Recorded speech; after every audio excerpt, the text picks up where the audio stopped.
made 7 big mistakes when I first got started as a copywriter, and it cost me way more money and way more clients than I ever want to think about. And I wish a video like this existed when I was first getting started, because these 7 big mistakes trip new writers up every time they're trying to get their footing in the copywriting world. And I'm gonna show you exactly what they are and how to avoid them so that you don't make the same mistakes I made. Hey, my name is Rob and I've been writing copy for over 9 years now. And my name is Downey and I've been writing copy for 9 minutes. So you could say I'm a new copywriting expert. What? So let's talk about the 7 big mistakes that new writers like Downey make all the time. So Downey, what's the problem you're having right now? Nothing. In fact, I just got off a call with my first ever copywriting client, and I need to write copy for a dating app called Get Laid. Oh, I like that name. So did you get paid? No, Get Laid. No, I was talking about, never mind. So show me what you got so far. So here's what I'm thinking. I'm gonna get super rich off this app. I'm talking about Zuckerberg level money, because I'm gonna help my client market it to everyone. I'm talking about divorced dudes, old men, and of course, college students, because we all know what they want, right? So great job, Downey. Thanks, I know. You've just made the first mistake that all newbie copywriters make. As a new writer, you gotta know who you're gonna be writing for. If you don't know your target audience, you might as well be shooting into the dark.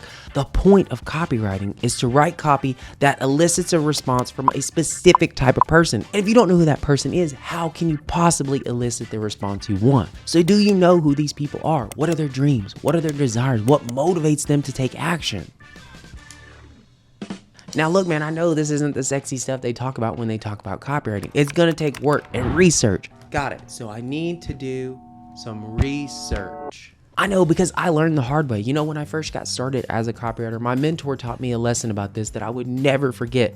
You know, he gave me this big long list of assignments to start to tackle. And the first thing I do is start asking when everything's gonna get done and start already going ahead and sketching out core pieces of the promotion. And he's like, You know what you've done? You've just committed fatal mistake number 1 of being a new writer. You have jumped straight into the task and not thought about who is going to be consuming these messages. Because the good writers know you've got to do the research on who the target market is before you write a single line of copy. And some people say this and everyone's like, yeah, it makes sense. And maybe you, Downey, think like, that doesn't make that big of a difference. But this makes a massive difference in the results that you will get from a promotion. A few years ago, I was working on this promotion for this big health and wellness company, and we had this big customer base of people who use essential oils all of the time in their daily life. And we actually had an information product that showed people how to blend the oils together and get unique combinations of benefits up from them.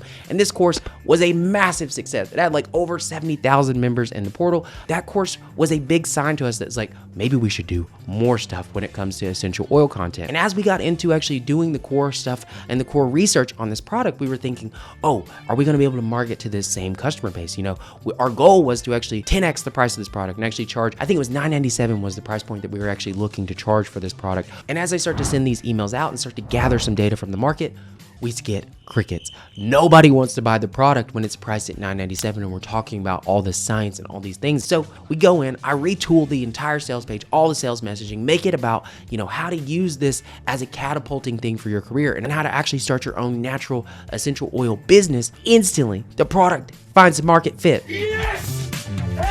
Then we start selling the $1,000 product over and over again. And one weekend, we actually sold over $1 million of this course after we got the market right. And that product went on to actually gross over $6.2 million, which I don't know about you, Downey, but I'd be happy with that. Got it. Simple. I just need to do some research first. 5 minutes later. Done researching. Now I can start writing however I feel like it, right? And that, my friends, is critical copywriting mistake number 2. You've got to consider the context and the different styles and tone of copy that you're going to have to communicate to. Some clients are going to prefer a very formal tone, whereas others go super casual and just like talk to you like how you might talk to a friend. But you got to know which is going to be appropriate for each different type of project and be consistent throughout your copy, because that's what makes copy distinct. If you could actually take what you wrote and just put it into any business, that is going to be a sign that you did not avoid this critical mistake, because you're just writing the same thing for every single type of client. And that is not copywriting. Just like you wouldn't show up to a party dressed in any type of clothes, you would consider how you need to be dressed in that environment. And that's how copy works as well. You've got to make sure that you blend into the environment, or your copy will never succeed. And so that is another big copywriting mistake that I see rookies making all the time. And I don't mean to throw you under the rug, Downey, but you're making it too. Okay, got it. I actually already knew all that. I just skipped it because I didn't think it was that important. Downey, come a little closer. Let me just tell you something really fast. A few inches later. Okay, where was I? Copywriting mistake number 3, bouncing around too much in the copy. Now, this is actually one of the most common things that I see in the copywriting reviews that I do for students that I coach one-on-one, is that they have all these great ideas for a email or, an advertorial or something like that. And they go and they actually jam all those different elements into the actual copy itself. And so you actually go in and you consume this and you're like, I don't know what the core takeaway is. I don't really understand what's going on. The true power of copy is to have one idea. And in fact, sometimes I've actually done this to students. Copy is like they'll turn it in and the story kind of gets messy in the middle. And they know that as they started to tell this story, they started to, pull out too many lessons or start to do too much teaching or start to cover too many points, and the copy starts to fall a little flat. Only thing that I do is I go back up to the hook inside the email or inside the ad, and I just pull that hook throughout the entire piece. And so you walk away and you have that one takeaway. And in fact, whenever you're writing emails, which is probably the majority of the time that I see this mistake being made, is if you're going to write a short form piece of copy, that idea should ideally be the thing that pulls you throughout the entire message. All great stories have that one core takeaway. So you want to remember that rule of 1 when you're writing. One big idea, one core takeaway, one theme to the email. Don't muddy the waters by having so many different things get shoved inside. One of my mentors used to say, you don't want people to get to the end of something and feel like they've consumed too much. You want them to get to the end of your copy and be like, oh, I'm ready for just a little bit more. And by sticking to that rule of 1, you typically provide that little satisfying crunch without actually getting people to the point where they feel like I've got to take a nap to decompress from this. Rookie copywriting mistake number 4, too much logic and not nearly enough emotion. One of the things that I see when I'm reviewing copy for students that I have, or even looking through old emails of my own or early copy that I used to write, is that I was always using so much logic, getting into the weeds of everything and making it so dense, weighing the copy down, and it made the copy suffer as a result. And every time you do this, you start going into the logical centers of your brain and you start writing copy in this way. You get people into overthinking mode. And remember, the goal of copywriting is to get people to act, not think. And so anytime you are writing that line in your copy of, starting to over-explain things, getting too in the weeds, or feeling like, some of this information just could be really condensed or really simplified for the end user, you are going to have a way better copy if you just commit to that action. One of my favorite examples of this was a few years back. I actually was working on this big crypto promotion back in 2017, and right when the market was kind of peaking. And I was working on promotion of a person who had never really had a lot of experience in the crypto space, but he had this great options trading technology. And one of the guys on our team had the idea is like, what if we just took the data of crypto and actually fed it into that option system you have and see, could it actually pick winners in the crypto markets the same way that it does in the options market? And one of the things that we found with the data was not only was it able to predict it, it was actually able to predict it much better, because the crypto markets actually never technically closed. So there was 24 hours of non-ever interrupting data just being able to be fed into this machine. And so we started running some analysis and started getting some of the picks out of it. And it was just spitting out winners left and right over and over again. And as we went into the copy and we started to think about it, we were like, we need to try to explain this, because we need to explain how it was adapting this technology from options over into the crypto markets and how now it's actually even better at picking winners. And as we started to explain this stuff, and as I wrote all this copy around the promotion, my copy chief took a look at it and he's like, this is all got to go in the garbage. Really? Rob, everything you've written here is true, but it's not seductive. It's not going to be packaged in a way that people can even understand. Like, I was having a hard time wrapping my mind around all the different nuances of how this technology actually works. So imagine the end user of the actual, the person who I was going to be selling this product to. They wouldn't know heads or tails of what they were talking about. And so one of the things we did is try to radically simplify the messaging, because I was using too much logic. How are we going to do that? So we asked ourselves, if we were going to explain this to a 5-year-old, how would we explain this promotion and the way it worked? And one of the things that we noticed is that this guru, the guy who actually had this system, he had this little thing on his desk. And every time that it was just spinning around, it was searching the market for opportunities. And then all of a sudden, the light on his desk would light up green and it would spit out the actual recommendation to him. And really, at the end of the day, it all just boiled down to this green blinking light. When that light went green, he was ready to commit and actually make the trade. And so we actually completely pivoted the promotion away from talking about all this nuance of the 24-hour market cycles and option trading being adapted and blah, blah, blah. It was too much. It was way too much for any one person to understand or consume, and we just made it about this green flashing light. The second it went green, he was going to pump out a trade that was guaranteed to be up towards of a 45,000% winner. Do you want to come and see this event and how this all works and why now is the best opportunity to invest in crypto? Just come and see if the green light comes on tonight. And of course, the green light promotion did way better than the over-explained one because it was all about emotion. That's how it's done.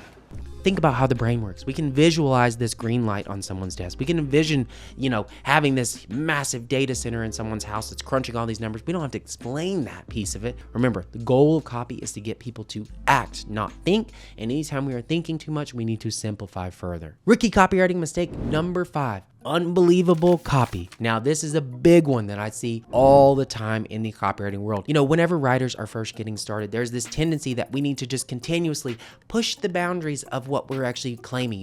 Make $1 million with this. No, make 10 million, make 500 million. Now, there is a time and place where making claims bigger can be a powerful strategy in terms of actually, your marketing. But in general, we do not just want to keep making, bigger and grander claims. We need believable claims. And that is the core problem that I see a lot of rookie copywriters make is they don't go in and substantiate these things with proof. You can write anything down, but if you're reading copy back and you start to notice your skepticism rise, if you start to notice you don't really believe what you're actually reading, that is a sign that you need to go in and actually prove out core parts of what you're saying. And some of these claims can be super small. It could just be like, by the end of this email, I'm going to show you a 7-point strategy to double your income. And now it's on you to actually show you how you can actually do this and verify each of the things that you lay out inside of this email. And this is something that rookie copywriters miss out on all the time. It's not about just making the claims bigger. It's about making them more believable. And how do we believe something? By showing people continuous signs of proof. One of my earliest mentors, he said,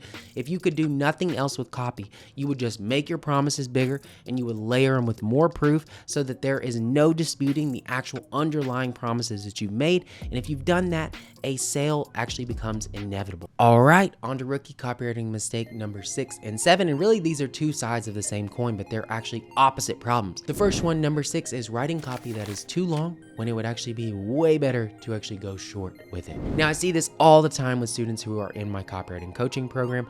They really over-explain and overwrite parts of a promotion that would way better be suited to actually go really short with the copy. Because one of the things you'll see with really effective copywriting is there is this balance. There's this dance that occurs between, having ideas that are explicitly written out where you can imagine the exact scenario and everything is just, crystal clear in your mind. And then just having little gaps where there are ideas that are left a little unfinished where you leave it to someone's imagination. You might say, imagine you're in a dream home. You could explain exactly what that dream home looks like, or you could leave it up to that person's imagination and kind of let them fill in the gaps. You might not want to write every little nuance of how someone's day might go because they might just notice, I don't want to get up at 6 a.m. and drink coffee. I'm a tea drinker. That little thing, that little tiny disagreement right there might get you just that much further away from the sale. Whereas if you just kind of leave it broad and you just write a little broad stroke copy where it's like you wake up without an alarm clock, you get up, you have an energizing breakfast, you have an energizing, drink right there beside you, and you're not rushed, you're not hurried. Everything is just going exactly according to your plan on your time schedule. In that scenario, you might actually have someone kind of agreeing with every little thing that you're saying. And that is an instance where not overriding the copy, just being a little bit vague and actually going with a little bit shorter copy actually makes the copy stronger. There's this famous example where someone was actually kind of really over explaining how keto diets work and talking about how energy goes into a cell and how fat, gets metabolized and it goes in through the mitochondrial wall and then it breaks down this and all this stuff. And the majority of people, the average person, they read copy like that and they're like, I can't really, figure out a way to actually navigate what you're talking about here. And that's an instance where the copy is getting a little too long, whereas you could back out of that with just by having a metaphor where writing the copy out actually just weakens the actual argument. And you're like, I don't want to get into the actual mechanics behind how, ketosis works. I'll have a scientist actually explain that in further detail later on. Just imagine a situation where you've got this fire and all you're doing all day is just dumping leaves into this fire and you're trying to keep yourself warm. And at the end of the day, you've dumped buckets and buckets and buckets of leaves and twigs, and no matter what you do, you just can't get that fire to stay up. That's what it's like to put sugar in your body, because it's this constant, never-ending supply. You've got to add more. You've got to add more because that's burnt off so fast by the body. Compare that to how putting a thick, big, smoldering log right into the center of a fire would be. It can go for hours, where the leaves just burn up in seconds. Now that is how it is to actually switch your body over into a fat burning or ketosis driven diet. That is an analogy that gives you so much more legs, whereas explaining the actual science, it's just you're being too long where you need to be short in the copy. Now, number 7 is actually the flip side of this argument, where you'll see a lot of rookie writers go short where the copy should actually be quite long. Now, I was actually just rereading a sales page the other day for one of my students, and they had just rushed through at the end when they got to the offer, and they had all this great copy all leading up to the sale. And then right when they got to the point where they actually were making the pitch, it just felt really rushed and hurried, and really not spending time actually talking about the benefits, really extrapolating how this could change your life, explaining exactly how to actually order the product, explaining how the guarantee works. Really spending time in each of all those moments of the copy is something you'll see a lot of rookie writers just start to blaze right through. So you'll see people rushing through those parts, particularly in the back half of sales letters. But those are my favorite parts to really lengthen the copy and spend a lot more time, where you'll see those rookie writers making the copy really short and condensed. It's like, no, write it out explicitly. How are they actually going to order this product? Is the button they're going to click beneath this video orange?